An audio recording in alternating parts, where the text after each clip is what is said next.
నమస్కారం BTV news కి స్వాగతం. ఈనాటి ముఖ్యాంశాలు. ప్రముఖ సినీ నటుడు కోట శ్రీనివాసరావు కన్నుమూత. జూబ్లీహిల్స్ లో కోట నివాసానికి వెళ్లిన సీఎం చంద్రబాబు. కోట శ్రీనివాసరావు భౌతిక కాయానికి నివాళులర్పించిన చంద్రబాబు. గుడివాడలో జెడ్పీ చైర్పర్సన్ హారికపై జరిగిన దాడిని ఖండించిన వైసీపీ నేతలు. హారికపై దాడికి నిరసనగా పశ్చిమంలో నిరసన కార్యక్రమం నిర్వహణ. దాడి చేసిన వారిపై హత్య నేరం కింద కేసు పెట్టాలని డిమాండ్. మాజీ మంత్రి వైసీపీ కీలక నేత పేర్ని నానిపై విజయవాడలో మరొక కేసు నమోదైన వైనం. విజయవాడ 2 టౌన్ పోలీస్ స్టేషన్లో పేర్ని నాని చేసిన వ్యాఖ్యలపై చర్యలు తీసుకోవాలంటూ కూటమి నేతల ఫిర్యాదు. సినీ నటుడు కోట శ్రీనివాసరావు భౌతిక కాయానికి సీఎం చంద్రబాబు నివాళులర్పించారు. అనారోగ్యంతో కోట శ్రీనివాసరావు మరణించడంతో జూబ్లీహిల్స్ లో కోట నివాసానికి సీఎం చంద్రబాబు వెళ్లారు.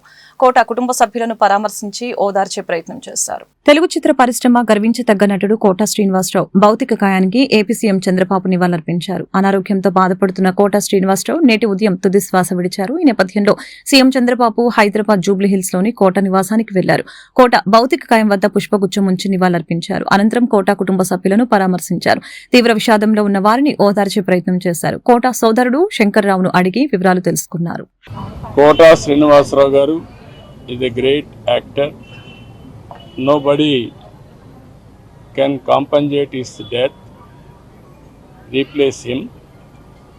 He worked for the last 4 decades. He acted 750 films. He acted not only in Telugu, Kannada, Tamil and also Hindi. He had a track record of acting in films, nearly 750 films. He got 7 Nandi Awards and also he worked as MLA also for 5 years. I was very happy to associate with him as public representative. When I was CM, he was MLA. He has done tremendous public service at that time. Today, we are all unable to digest his death. Anyway, he has done extremely well for the welfare of the people and also he contributed for the Telugu film industry and other film industry also. I pray God to give him his soul in rest and also I pray God to console their family members, to recoup and move forward. It is a destiny. Nobody can escape. Thank you. గుడివాడలో ZP chairperson హారికపై జరిగిన దాడిని మాజీ మంత్రి వెల్లంపల్లి శ్రీనివాసరావు, నగర mayor భాగ్యలక్ష్మిలు తీవ్రంగా ఖండించారు. దాడి చేసిన వారిపై హత్యా నేరం కింద కేసు పెట్టాలని వారు డిమాండ్ చేశారు. టీడీపీ గూండాల అరాచకం రాష్ట్రం మొత్తం చూస్తుందని చెప్పారు. గుడివాడలో జెడ్పీ చైర్పర్సన్ హారికపై దాడికి నిరసనగా పశ్చిమ నియోజకవర్గంలో వైసీపీ ఆధ్వర్యంలో 46వ డివిజన్లో నిరసన కార్యక్రమం జరిగింది. ఈ కార్యక్రమంలో మాజీ మంత్రి వెల్లంపల్లి శ్రీనివాసరావు, నగర మేయర్ భాగ్యలక్ష్మి, వైసీపీ నాయకులు, అభిమానులు పాల్గొన్నారు. నల్ల బ్యాడ్జీలు ధరించి కూటమి ప్రభుత్వానికి వ్యతిరేకంగా నినాదాలు చేశారు.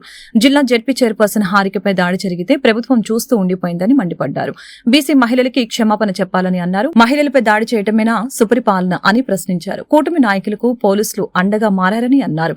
మహిళలకి జగన్ ప్రభుత్వంలో అత్యధిక ప్రాధాన్యత ఇచ్చారని, కూటమి ప్రభుత్వంలో జెడ్పీ చైర్పర్సన్ కి రక్షణ లేకపోతే ఇక సామాన్య మహిళల పరిస్థితి ఏంటి అని ప్రశ్నించారు. నిన్న గుడివాడలో జరిగిన సంఘటన దాన్ని పూర్తిగా కూడా వైఎస్ఆర్ కాంగ్రెస్ పార్టీ తరఫున మేము అందరం కూడా ఖండిస్తున్నాం.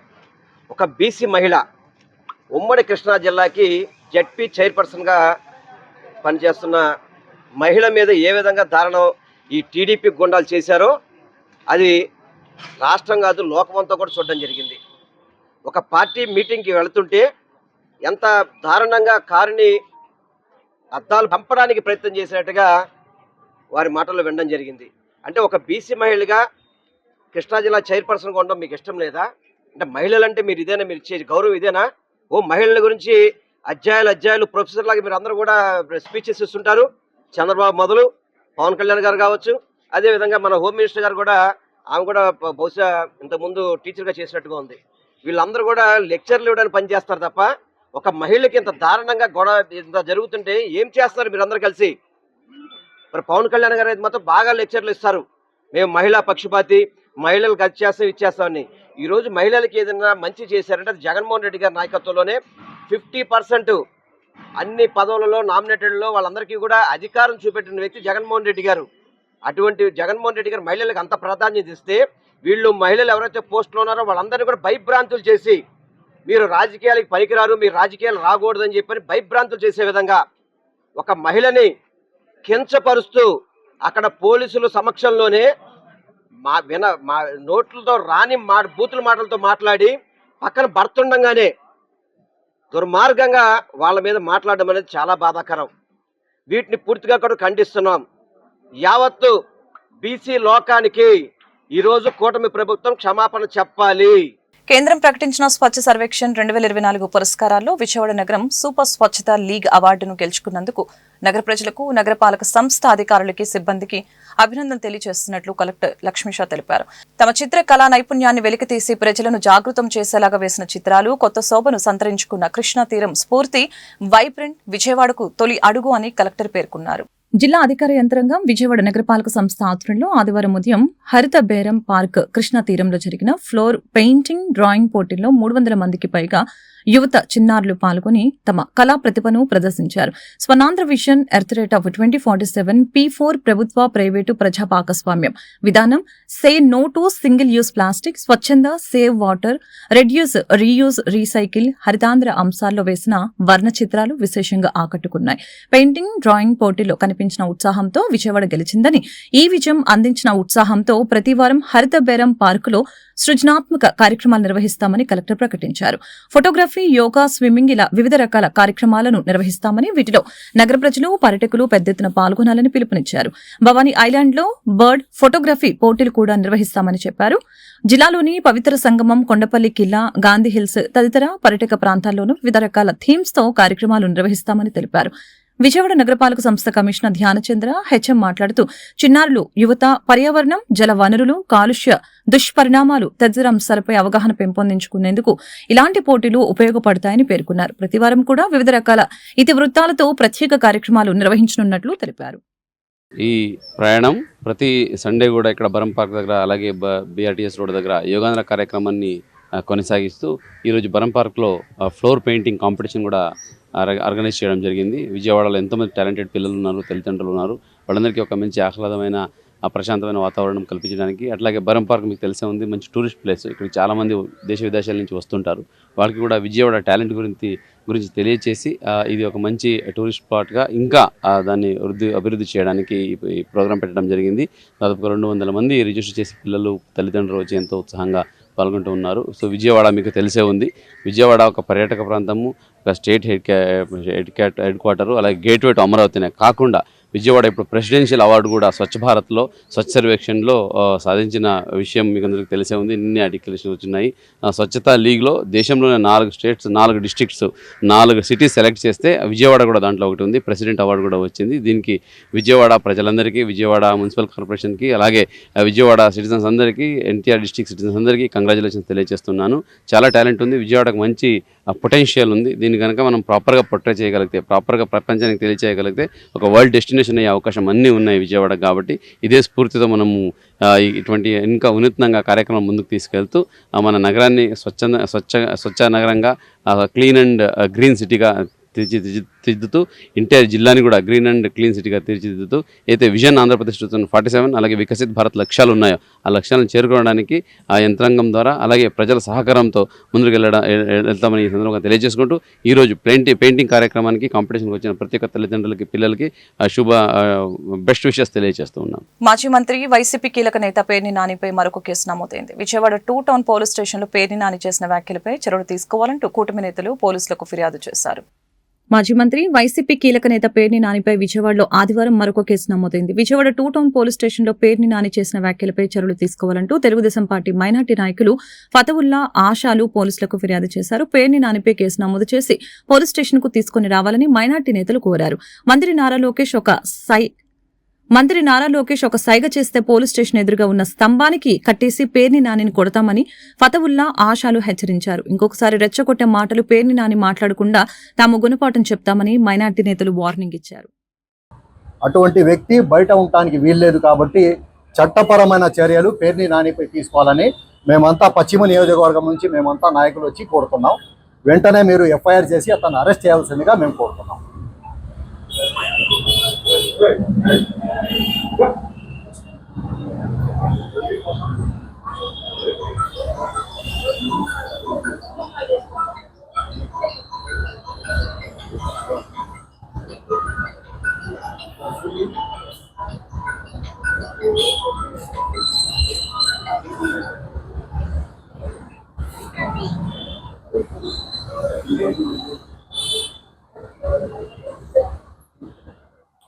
Okay sir, right, thank you sir. Andhra రాష్ట్ర ప్రజలు శాంతి సామరస్యంగా మెలుగుతున్న ఈ పరిస్థితుల్లో సైగా చేస్తే రాత్రి కన్ను కొడితే పని అయిపోవాలంటే తెలుగుదేశం పార్టీ నాయకుల్ని కార్యకర్తల్ని హత్యలు చేయాలని చెప్తున్నాడు. ఈ రోజు మనం 2 town police station, Kothapeta police station లో అతని మీద, పేర్ని నాని మీద కంప్లైంట్ ఇవ్వడం జరిగింది. మేము పోలీసులకి, సిపికి కోరుతున్నాం, ఎట్టి పరిస్థితుల్లో అతనిపై ఎఫ్ఐఆర్ చేసి అతన్ని అరెస్ట్ చేసి ఇదే పోలీస్ స్టేషన్ లో తీసుకొని రావాలని కోరుతున్నాం. పేర్ని నాని, నీకు ఒకటే హెచ్చరిక చేస్తున్నాం, నారా లోకేష్ కనుక ఒక సైగ చేస్తే కొడక నిన్ను ఈ స్తంభానికి, పోలీస్ స్టేషన్ ఎదురే ఈ స్తంభానికి వేలాడదీస్తామని తెలియజేస్తున్నాను.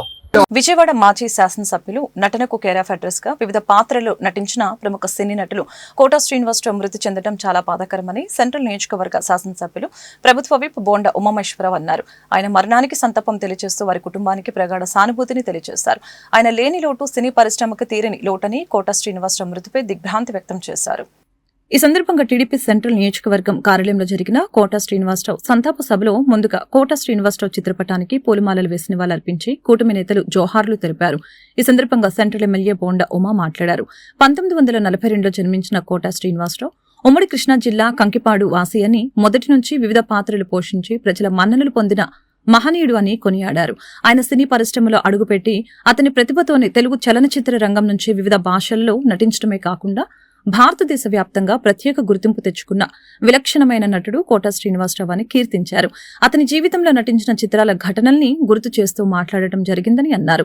తమిళ, హిందీ, కన్నడ, మలయాళంతో పాటు అనేక భాషలలో నటించి నటనలో ఉన్నటువంటి పాత్రలకు సహజ సిద్ధమైన వ్యక్తిగా 750కి పైగా చిత్రాలకు నటించిన విలక్షణ నటుడు కోటా శ్రీనివాసరావు అని అన్నారు. ఆయన మరణం చిత్ర పరిశ్రమకు తీరని లోటని ఆవేదన వ్యక్తం చేశారు. తన 83 సంవత్సరాల సినీ రంగంలోని విశేషాలను, రాజకీయ రంగంలోని విశేషాలను తెలియజేశారు.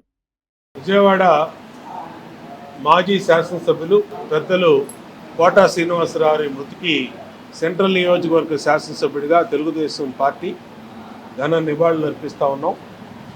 ఆయన ఆత్మకు శాంతి చేకూరాలని కోరుకుంటా ఉన్నాం భగవంతుని.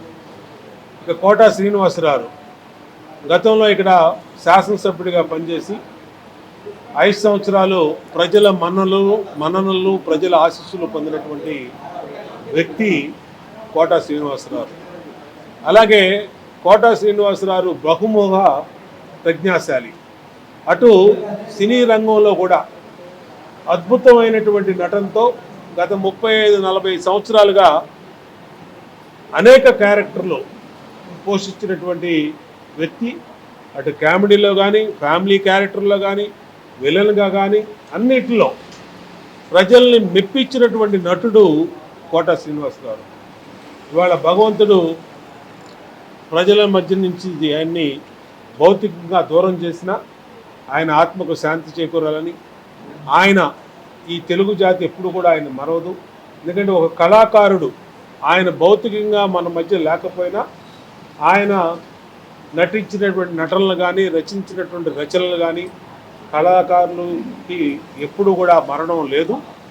మరి ఇవాళ భౌతికంగా ఆయన లేకపోవటం తెలుగుదేశం పార్టీ, చంద్రబాబు నాయుడు గారి కాడి నుంచి అందరం కూడా ఘన నివాళులు అర్పించాం. మున్సిపల్ ఇంజనీరింగ్ కార్మికులు రాష్ట్ర వ్యాప్త సమ్మెను నిర్వహించారు. ఇంజనీరింగ్ కార్మికులకు జీవో నంబర్ 36 ప్రకారం వేతనాలు చెల్లించాలని డిమాండ్ చేశారు. ప్రభుత్వం తమ డిమాండ్లను పరిష్కరించేంత వరకు సమ్మెను కొనసాగిస్తామని వారు స్పష్టం చేశారు. సిఐటియు ఆధ్వర్యంలో కొండపల్లి మున్సిపాలిటీ ఇంజనీరింగ్ కార్మికులు నిరవధిక సమ్మెలో పాల్గొన్నారు. మున్సిపాలిటీ పరిధిలో మొత్తం 29 మంది కార్మికులు సమ్మెలో పాల్గొన్నారు. ఇంజనీరింగ్ కార్మికులకు జీవో నంబర్ 36 ప్రకారం వేతనాలు చెల్లించాలని డిమాండ్ చేశారు. అలాగే సంక్షేమ పథకాలను అమలు చేసి ప్రభుత్వ ఉద్యోగులుగా గుర్తించాలని, కార్మికుల వయోపరిమితిని 62 సంవత్సరాలకి పెంచాలని, రిటైర్మెంట్ బెనిఫిట్స్ కల్పించాలని, ప్రమాద బీమా సౌకర్యం కల్పించాలని వారు డిమాండ్ చేశారు. రాష్ట్ర వ్యాప్తంగా 13,000 మంది మున్సిపాలిటీ ఇంజనీరింగ్ కార్మికులు సమ్మెలో పాల్గొంటున్నారు. ప్రభుత్వం తమ డిమాండ్లను పరిష్కరించేంత వరకు సమ్మెను కొనసాగిస్తామని వారు స్పష్టం చేశారు. రాష్ట్ర వ్యాప్తంగా 12వ తారీఖు అర్ధరాత్రి అంటే రాత్రి 12 గంటల నుంచి మున్సిపల్ ఇంజనీరింగ్ కార్మికులు వారి న్యాయమైన జీతాల పెంపు కోసం జీవో నెంబర్ 36 ప్రకారం కేటగిరీ వైజ్ చేసి జీతాలు పెంచుతామని చెప్పి కూటమి ప్రభుత్వం హామీ ఇచ్చింది. ఈ న్యాయమైన జీతాల పెంపు తక్షణమే చేయాలని చెప్పేసి ఈ రోజు నుంచి నిరవధిక దీక్షకి కూర్చోవడం జరిగింది. ఈ సమ్మె రాష్ట్ర ప్రభుత్వం స్పందించే వరకు ఈరోజు ఈ సమ్మె కొనసాగుతుంది. ఇప్పటికే రాష్ట్ర మున్సిపల్ శాఖ మంత్రి గారు స్పందించి ఆర్థిక శాఖ సీఎం ఆదేశాలు జారీ చేశారు. ఈరోజు ఆర్థిక శాఖ అనుమతి కోసం చూస్తున్నామని చెప్తున్నారు. ఈరోజు మీరు మీ అవసరాల కోసం వేల కోట్ల రూపాయల ఆర్థిక శాఖ దగ్గర అంగీకారం తీసుకుంటున్నప్పుడు ఈరోజు రాష్ట్ర వ్యాప్తంగా మున్సిపల్ ఇంజనీరింగ్ కార్మికులు కేవలం 13,000 మంది కోసం ఈరోజు ఆర్థిక శాఖ ఎందుకు ఆలోచిస్తుందని చెప్పి మేము అడుగుతా ఉన్నాం. ఈరోజు మున్సిపల్ ఇంజనీరింగ్ కార్మికులు ప్రభుత్వ ఉద్యోగులుగా ఉన్నారని చెప్పేసి కనీసం సంక్షేమ పథకాలు అమలు కావట్లేదు, తల్లికి వందనం అమలు కాలేదు, రేపొద్దున ఇళ్ల స్థలాలు వస్తాయి, అవి కూడా అమలు కాని పరిస్థితుంది. చివరికి రేషన్ కార్డులో కూడా వాళ్ళ పిల్లలు యాడ్ అయ్యే పరిస్థితి రోజు కనిపించట్లేదు. విద్యుత్ స్మార్ట్ మీటర్లు అమరిస్తే పగలగొట్టాలని పిలుపునిచ్చిన చంద్రబాబు అధికారంలోకి రాగానే ఏ విధంగా అమలు చేస్తున్నారని సిపిఎం రాష్ట్ర కమిటీ సభ్యులు దోనేపూడి కాశీనాథ్ ప్రశ్నించారు. ఇవి స్మార్ట్ మీటర్లు కాదు, ఆదాని బాంబులంటూ అభివర్ణించారు. విద్యుత్ ఛార్జీల భారం 4-5 రెట్లు పెరుగుతుందని ఆయన ఆందోళన వ్యక్తం చేశారు. విద్యుత్ సర్దుబాటు ఛార్జీల భారాలు, స్మార్ట్ మీటర్లను వ్యతిరేకిస్తూ సిపిఎం ఆధ్వర్యంలో నిరసన నిర్వహించారు. కృష్ణలంక కల్పన ప్రింట్ రోడ్డు చివర జరిగిన ఈ నిరసన కార్యక్రమంలో సిపిఎం రాష్ట్ర కమిటీ సభ్యులు దోనేపూడి కాశీనాథ్, తూర్పు నగర కమిటీ కార్యదర్శి పుప్పాల కృష్ణ, కమిటీ కార్యదర్శి వర్గ సభ్యులు కోరాడ రమణ తదితరుల నేతృత్వం వహించారు. ఈ సందర్భంగా వారు మాట్లాడారు. విద్యుత్ స్మార్ట్ మీటర్లను ప్రతిపక్షంలో ఉన్నప్పుడు చంద్రబాబు, లోకేష్ వ్యతిరేకించారని, అధికారంలోకి రాగానే అన్ని విస్మరించి ఆదానికి లబ్ధి చేకూర్చేందుకు మీటర్లు అమరుస్తున్నారని ఆరోపించారు. స్మార్ట్ మీటర్లు పగలగొట్టాలంటూ ఆనాడు చంద్రబాబు చేసిన వ్యాఖ్యలను ప్రస్తావించారు. స్మార్ట్ మీటర్ల వలన 4-5 రెట్లు పెరిగి పేద మధ్యతరగతి ప్రజలపై పెనుభారం పడుతుందని ఆయన ధ్వజమెత్తారు. అలాగనే తక్షణమే ఈ నిర్ణయం ఉపసంహరించుకోవాలని, లేని పక్షంలో సిపిఎం తరపున పోరాటం మరింత ఉధృతం చేస్తామని వారు హెచ్చరించారు. రాష్ట్ర ప్రభుత్వం ఇళ్లకి స్మార్ట్ మీటర్లు బిగించేటువంటి దానికి రంగం సిద్ధమైంది. ఇప్పటికే కమర్షియల్ ఏరియాస్లో ప్రతి షాపుకి చిన్న వ్యాపారస్తుడికి కూడా స్మార్ట్ మీటర్లు పెట్టారు. ఇప్పుడు రెసిడెన్షియల్ ఏరియాల్లో ఇళ్లకి మీటర్లు పెట్టడం ద్వారా ఛార్జీలు అధికంగా వసూలు చేసేటువంటి దానికి ప్రభుత్వం ప్రయత్నం చేస్తూ ఉంది. ఒక చిన్న పిండిమర యజమాని సింగినగర్ ప్రాంతంలో నాగరాజు అని చెప్పనేటువంటి అతనికి 7,000 వచ్చేటువంటి కరెంటు బిల్లు 27,000 వచ్చింది. స్మార్ట్ మీటర్ పెట్టిన తర్వాత స్మార్ట్ మీటర్ పెడితే నైట్ 1.5, పగల రూపాయి అయితే నైట్ ₹1.5 కాలద్ది. రెండోది కరెంట్ ఎప్పుడు పోద్దో ఎప్పుడు వస్తుందో తెలియదు. రీఛార్జ్ చేసుకోవాల్సినటువంటి అవసరం ఉంది. ఫోన్లో రీఛార్జ్ చేసుకున్నట్టుగానే ఇది కూడా రీఛార్జ్ చేయించుకోవాలి, లేకపోతే ఇక ఆ పూట కరెంట్ ఉండదు. అందుకని ఈ రకమైనటువంటి పద్ధతుల్లో కొన్ని వేల కోట్ల రూపాయలు అదానీ కంపెనీకి ముడుపులు చెల్లించేటువంటి దానికి, ప్రజల నుండి భారాలు వేసి ప్రజల నుండి డబ్బులు వసూలు చేయించే దానికి ప్రయత్నం జరుగుతూ ఉన్నటువంటి నేపథ్యాన్ని ఇక్కడ చూస్తా ఉన్నాం. చిరు వ్యాపారులకు చేతును అందించేది, ఆర్థికంగా ఆదుకునేది తెలుగుదేశం ప్రభుత్వమేనని ప్రభుత్వ whip central MLA bonda Umameswara Rao అన్నారు. సెంట్రల్ నియోజకవర్గంలో వ్యాపారులు చేసుకునే చిరు వ్యాపారులు అందరికీ కూడా తాను అండగా ఉండటమే కాకుండా వారి వ్యాపారాలు ఆర్థికంగా అభివృద్ధి చెందడానికి, వారు ఆర్థికంగా నిలబడటానికి తన చేతును అందించడమే కాకుండా వారి భవిష్యత్తుకు దారి చూపుతానని తెలిపారు. సింగనగర్లోని తెలుగుదేశం పార్టీ కార్యాలయం దగ్గర పేదలకు తోపుడు బండ్లపై వ్యాపారం చేసుకున్నటువంటి వారికి, వాకర్స్ కి విజయవాడ సెంట్రల్ నియోజకవర్గ శాసనసభ్యులు ప్రభుత్వ విప్ బోండా ఉమామేశ్వరరావు సొంత నిధులతో 54 తోపుడు బండ్లను సింగనగర్, కండ్రిక, పాయకాపురం, వాంబే కాలనీ, బుడమేరు, మధ్యకట్ట తదితర ప్రాంతాలలో రోడ్ల పక్కన చిరు వ్యాపారం చేసుకుంటున్న పేదలందరికీ ఉచితంగా తోపుడు బండ్లను ఇవ్వడం జరిగింది. ఈ సందర్భంగా బోండా ఉమా మాట్లాడారు. నియోజకవర్గంలో పేదలందరికీ వారు ఆర్థికంగా నిలబడేందుకు పూర్తి సహకారం అందిస్తామని, అనేక సంవత్సరాల నుంచి నిరుపేదలుగా ఉంటూ వివిధ వీధులలో తోపుడు బండ్లు పెట్టుకుని వ్యాపారాలు చేస్తూ జీవనం సాగిస్తున్నటువంటి వారి అందరికీ తన సొంత నిధులతో P4 పథకం ద్వారా తోపుడు బండ్లను అందించడం జరిగిందని తెలియజేశారు. గత ప్రభుత్వ హయాంలో వివిధ ఆంక్షలు పెట్టి రోడ్ల పక్కన చిరు వ్యాపారం చేసుకుంటూ జీవనం సాగిస్తున్నటువంటి వారందరూ గత ప్రభుత్వ వైఎస్ఆర్సీపీ జగన్ రెడ్డి పాలనలో ఆ ప్రభుత్వ దహన కాండకు ప్రతి ఒక్కరూ ఆర్థికంగా చిన్నాభిన్నం అయ్యారని ధ్వజమెత్తారు. ఏడాది క్రితం రాష్ట్రంలోని అధికారంలోకి వచ్చిన ఎన్డీఏ ప్రభుత్వం చిరు వ్యాపారస్తులకి బ్యాంకు రుణాలిచ్చి అనేక పథకాల ద్వారా వారికి ఆర్థిక చేతును అందిస్తున్నామని తెలియజేశారు. చిరు వ్యాపారులకి తెలుగుదేశం ప్రభుత్వం అండగా ఉంటుంది. ఇవాళ ఏదైతే చిరు వ్యాపారులు చేసే హాకర్లు రోడ్ల మీద కూరగాయలు కానీ, అలాగే మిగిలిన వస్తువులు కానీ, ఏదైతే వ్యాపారం చేసుకోవడానికి చిన్న కుటుంబాలు ముందుకు వస్తాయో వాళ్ళకి అన్ని రకాలుగా ప్రోత్సహించడానికి ప్రభుత్వం సిద్ధంగా ఉంది. ఇవాళ 10,000 రూపాయలు ఎటువంటి గ్యారంటీ లేకుండా లోన్ ఇప్పిస్తున్నాం హాకర్లకి. వాళ్ళు హాకర్లకి లోన్ ఇప్పించేదానికే కాకుండా వాళ్ళకి మున్సిపల్ కార్పొరేషన్ నుంచి గుర్తింపు కార్డులు ఇస్తారు. ఆ గుర్తింపు కార్డును పెట్టుకొని వాళ్ళ ఆధార్ కార్డు, రేషన్ కార్డు తీసుకెళ్ళి ఏ బ్యాంకులోకి వెళ్ళా 10,000 రూపాయలు ఎటువంటి హామీ లేకుండా వాళ్ళకి లోన్ ఇవ్వాలి. అంతేకాకుండా ఆ 10,000 రూపాయలు మళ్ళీ తిరిగి చెల్లిస్తే 20,000 నుంచి 50,000 వరకు వాళ్ళకి ఎటువంటి హామీ లేకుండా, ఇది చాలా కీలకమైన విషయం, ఎటువంటి హామీ లేకుండా 50,000 వరకు లోన్ ఇప్పిస్తాం. అలాగే మా రజకులు ఏదైతే ఉన్నారో వాళ్ళు వృత్తి చేసుకోవడానికి వాళ్ళకు కూడా బళ్ళు ఇస్తాం. బళ్ళతో పాటు లోన్లు ఇప్పిస్తాం.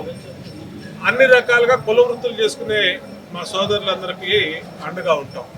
ఇవాళ మా పార్టీ నాయకులు మరి మా కార్యాలయం దగ్గర మరి తోపుడు బళ్ళు మేము డోర్ టు డోర్ పాదయాత్రకు వెళ్ళినప్పుడు ఏదైతే మాకు విజ్ఞప్తులు చేశారో మా సెంట్రల్ నియోజకవర్గ ప్రజలు వాళ్ళందరికీ కూడా తోపుడు బళ్ళు ఇక్కడ ఏర్పాటు చేసాం. తోపుడు బళ్ళే కాదు, రేపు రాబోయే రోజుల్లో ఇస్త్రీ బళ్ళు, బండి కొట్లు అన్ని రకాలుగా P4 పథకంలో భాగంగా ఏదైతే పేద వర్గాలు ఉన్నాయో వాళ్ళందరికీ అండగా ఉండడానికి అన్ని చర్యలు తీసుకుంటాం. P4 ఈ నియోజకవర్గంలో పేదలకి ఒక వరంలాగా మారాలి. ముఖ్యమంత్రి చంద్రబాబు నాయుడు గారి ఆలోచన పేద వర్గాలకి లబ్ధి చేకూరేటట్టు, పేద వర్గాలకి మేలు చేకూరేటట్టు ప్లాన్ చేసాం. ఇప్పటికే పలుమార్లు మీటింగ్లు అయినాయి. నిన్న కూడా కమిషనర్ గారితో మాట్లాడుతూ జరిగింది, మున్సిపల్ కమిషనర్ గారితో, ధ్యాన్ చంద్ గారితో, కలెక్టర్ గారితో మాట్లాడుతూ జరిగింది. మా పార్లమెంట్ సభ్యులు కేశినేని శివనాథ్ చింది గారితో కూడా మాట్లాడుతూ జరిగింది. ఏదేమైనా సెంట్రల్ నియోజకవర్గంలో పేదలకి అండగా ఉండటమే లక్ష్యంగా ముందుకెళ్తామని తెలియజేసుకుంటూ ఈరోజు ఈ కార్యక్రమంలో పాల్గొన్నటువంటి మా పార్టీ నాయకులందరికీ కూడా అభినందనలు తెలియజేస్తున్నాం. పెద్ద మనసు, గొప్ప దాతృత్వ లక్షణాలు ఉంటేనే దానం, ధర్మం, సేవా కార్యక్రమాలు చేస్తారని KBN college administrative officer Vangalu Narayanarao స్పష్టం చేశారు. గత 10 సంవత్సరాలుగా అనేక సేవా కార్యక్రమాలు చేస్తూ పేదలకు, నిస్సహాయులకు తన వంతు సహాయ సహకారాలు అందిస్తున్న రాజగిరి సోమేశ్వరరావును వారి కుటుంబ సభ్యులను అభినందించారు. ట్రస్ట్ ద్వారా మరిన్ని సేవా కార్యక్రమాలు చేసే అవకాశం భగవంతుడు కల్పించాలన్న ఆశాభావం వ్యక్తం చేశారు. సూర్య సత్య చారిటబుల్ ట్రస్ట్ 10వ వార్షికోత్సవ వేడుకలు సిండికేట్ బ్యాంకు కాలనీలో ఘనంగా జరిగాయి. ఈ కార్యక్రమానికి ముఖ్య అతిథిగా KBN college administrative officer Vangala Narayana Rao, Shri Gautam విద్యా సంస్థల అధినేత సూర్యారావు, జనసేన పార్టీ నాయకులు మండలి రాజేష్, ఆంధ్రప్రదేశ్ నగరాల సంఘం నాయకులు బాయిన బాబ్జీ తదితరులు హాజరయ్యారు. గత 10 సంవత్సరాలుగా రాజగిరి సోమేశ్వరరావు కుటుంబ సభ్యులు సూర్య సత్య చారిటబుల్ ట్రస్ట్ ఆధ్వర్యంలో అనేక సేవా కార్యక్రమాలను చేస్తున్నారని చెప్పారు. కోవిడ్ సమయంలో కూడా రాష్ట్ర వ్యాప్తంగా సేవా కార్యక్రమాలు చేశారని అన్నారు. భవిష్యత్తులో మరిన్ని సేవా కార్యక్రమాలు చేసే అవకాశం భగవంతుడు కల్పించాలని అన్నారు. అనంతరం పేద విద్యార్థులకి స్కాలర్షిప్స్, పేద మహిళలకి దుప్పట్లు, చీరలు, దివ్యాంగులకు ట్రైసైకిళ్లు పంపిణీ చేశారు. హాస్పిటల్ విద్యాదానాలు కానీ, తర్వాత ఏంటంటే ఇక వరదల్లో వచ్చిన కిట్లు ఇక ఏంటంటే యాపిల్ అనాథాశ్రమానికి ప్రతి సంవత్సరం వాళ్ళకి అమౌంట్లు పంపించడం కానీ, ఇది చాలా కార్యక్రమం చేస్తున్నాం. ఇంకా ఏంటంటే ఈ విజయవాడ వరద టైంలో కూడా 250 కిట్లకి కొంచెం, తర్వాత ఇంకా ఇదే కార్యక్రమాలన్నీ చాలా పెరిగేస్తాం. మెడికల్ క్యాంప్, వైద్య కార్యక్రమాలు ఎక్కువగా ప్రతి సండే మెడికల్ క్యాంపు కంపల్సరీ ప్రతి సండే. ఈ వారం కూడా ఉంది, రేపు సాయంత్రం ఇవాళ కార్యక్రమాలు. తర్వాత ఏంటంటే చలివేంద్రాలు ప్రతి సంవత్సరం ఏప్రిల్, మే, జూన్ 3 మాసాలు చలివేంద్రం పెట్టి ఆ ఏరియాలో పెద్దలు మేయర్ గారని లేదా రాజా సిఐ గారిని ఎవరినో ఒకరిని పిలిచి కార్యక్రమాలు విజయం చేస్తున్నాం. అట్లాగే మజ్జిగ కంపెనీ కూడా ప్రతి సంవత్సరం మే, జూన్, జూలై నెలలో 2 సార్లు మజ్జిగ పంపిణీ, చలివేంద్రాలు ఎక్కువగా చేస్తున్నాం. బ్రాహ్మణులంటే సర్వజన హితవు కోరుకునేవారని, అందరికీ సంక్షేమం కలగాలని, ఆయురారోగ్యాలు, అష్టైశ్వర్యాలు ఉండాలని కోరుకుంటూ కనకదుర్గమ్మ వారికి ఆషాఢసార సమర్పిస్తున్నామని ఆంధ్రప్రదేశ్ బ్రాహ్మణ సేవా సంఘ సమైక్య రాష్ట్ర మహిళా అధ్యక్షురాలు కామరాజుగడ్డ కుసుమకుమారి తెలిపారు. వచ్చే సంవత్సరం సమైక్య ఆధ్వర్యంలో మరింత ఉత్సాహంగా, వైభవంగా అమ్మవారికి సార సమర్పిస్తామని వెల్లడించారు. ఆంధ్రప్రదేశ్ బ్రాహ్మణ సేవా సంఘ సమైక్య ఆదివారం కనకదుర్గమ్మ అమ్మవారికి ఆషాఢ సార సమర్పించారు. మేళ తాళాలతో అత్యంత వైభవంగా ఊరేగింపుగా వెళ్లి అమ్మవారికి సార సమర్పించే కార్యక్రమాన్ని నిర్వహించారు. ఈ కార్యక్రమంలో బ్రాహ్మణ సేవా సమైక్య రాష్ట్ర మహిళా అధ్యక్షురాలు కామరాజుగడ్డ కుసుమకుమారి, రాష్ట్ర జనరల్ సెక్రటరీ సూర్యకుమారి, రాష్ట్ర అధ్యక్షులు Konuru Satish Sharma, general secretary HK Manohar Rao, సమైక్య సభ్యులు పెద్ద ఎత్తున పాల్గొన్నారు. ఈ సందర్భంగా వారు మాట్లాడారు. ప్రజలంతా సుభిక్షంగా, సుఖంగా, ఆయురారోగ్యాలతో, అష్టైశ్వర్యాలతో ఉండాలన్న లక్ష్యంతో బ్రాహ్మణ సమైక్య సమిష్టి నిర్ణయం మేరకు అమ్మవారికి ఆషాఢ సారి సమర్పిస్తున్నామని చెప్పారు.